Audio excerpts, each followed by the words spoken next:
Svetozar Gligorić, born February 2nd, 1923, in Belgrade. He passed away there 89 years later, August 14th, 2012, completing a life in which he was widely regarded as a key figure in the development of chess in his native country, and he won his nation's championship a record 12 times. Can you imagine? 12. Of course, Bobby with pawn e4 and Gligorić with pawn e5. Knight f3 and knight c6, which I'm sure if you've been watching this program at any length, you already know that Bobby's playing the Ruy Lopez. Bishop b5 and a6 is Paul Morphy's defense. Bishop a4, the Columbus variation. Pawn d6 is the modern Steinitz defense. Pawn c3, knight f6. Kingside castles. Now, bishop e7 is not the book move. And let's show the book move and the book line over as a sideline. So, coming back, bishop d7 is the book move. Rook e1, g6, d4, bishop g7. That is your book line. Coming back, in this game, bishop e7 was played. Pawn d4, bishop d7, the bot giving that an inaccuracy, and the most frequently played move here is not bishop d7, but castles kingside, and that, of course, will get a star. In this game, bishop d7 by Svetozar Gligorić. Queen's knight to d2 here. That's a book move, so we've transposed back, haven't we? Kingside castles, rook e1 and rook e8 transposes to Yuri Averbach's variation. Pawn a3. Knight f1 is the ECO move. Pawn a3 by Bobby Fischer. Bishop f8 and pawn b4. Marked inaccurate, but that is the most frequently played move. d5, same story, marked inaccurate, but the most frequently played by the masters at this juncture. Bishop b3, and that does get a star. We're not criticizing this move, but I was interested in e takes d5 here. So let's look at that sideline. E takes d5, marked with a question mark. And my thought was knight takes d5, putting the knight on an undefended square, and then queen b3. Now, these are lines and moves that have been played, but more common than queen b3 is actually bishop takes the knight, and that's marked wrong. It's marked as a mistake. Well, bishop b3 is what was played.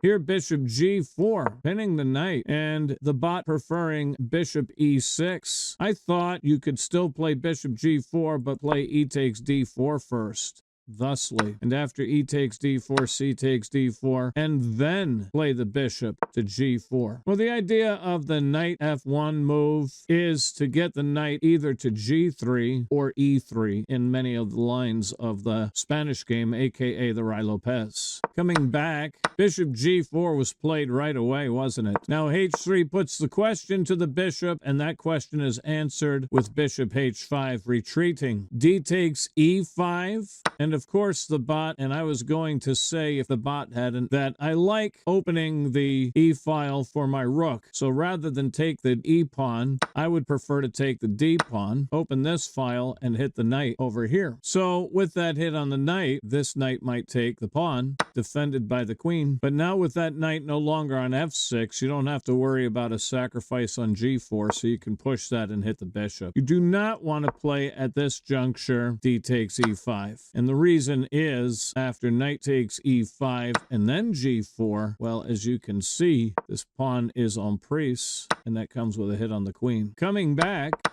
d takes e5 was played by Bobby Fischer. Knight takes e5. Now g4 is still played, and I was wondering about a sacrifice on this. I mentioned it a moment ago. We'll look at that in a moment. In this game, knight takes knight check was played, and sure enough, a knight sacrifice is indicated, although I was going to use this knight. I liked this knight, and the bot says for some reason using that knight is wrong. And in my mind, after knight takes knight and rook takes the knight, and pawn takes the knight here, bishop takes the pawn, hitting the queen, double exclam, thank you very much. And after queen takes the bishop, this square is defended by the queen, so you can pin white's queen to the king. Coming back then, and I've already got my first double exclam, Gligorić played the knight on e5, captures f3 with check. Knight takes f3, capturing back.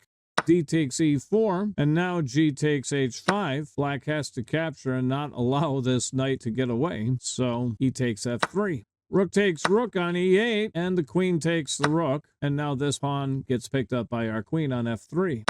Queen e1 check. King comes to g2. Rook to e8. Pawn h6 here. Pawn c6 from Gligorić. Bishop c2. Of course, with this piece relationship, bishop b2 should be considered, discovering an attack on the queen.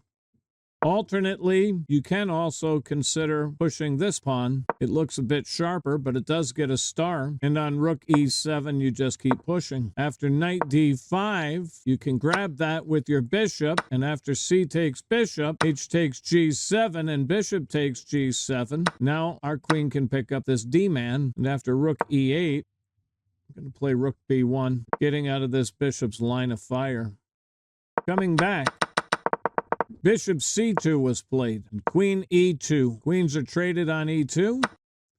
Queen takes queen, rook takes queen. Now bishop d1 hits the rookie, but doesn't eat it like a cookie because he retreats. Rook e8. Bishop e3. c4 being called for. And the point of c4 is to eliminate the threat of the knight coming to e4 and hitting that pawn on c3. However, coming back, playing this first was my preference. Capture this pawn, and then after bishop takes the pawn, then play c4. And I get a star for that idea. In this game, bishop e3 was played. Knight d5 hits the pawn, hits the bishop. Bishop d2 defends the pawn. Now g takes h6, pawn c4 hitting the knight. Bishop g7 counterattacking. Rook c1, knight c7, bishop back to e3. Now the knight relocates to the e6 square and pawn to c5. The bot calling for bishop f3. I actually was thinking bishop g4 with the same idea. I don't like f3 because this diagonal is blunted.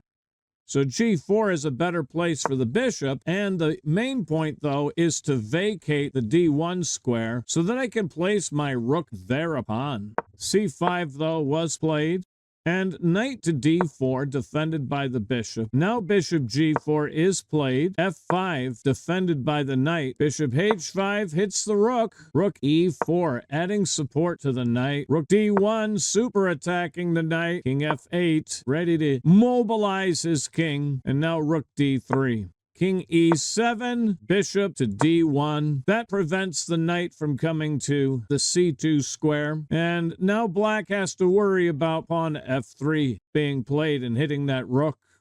Knight e6, king f3.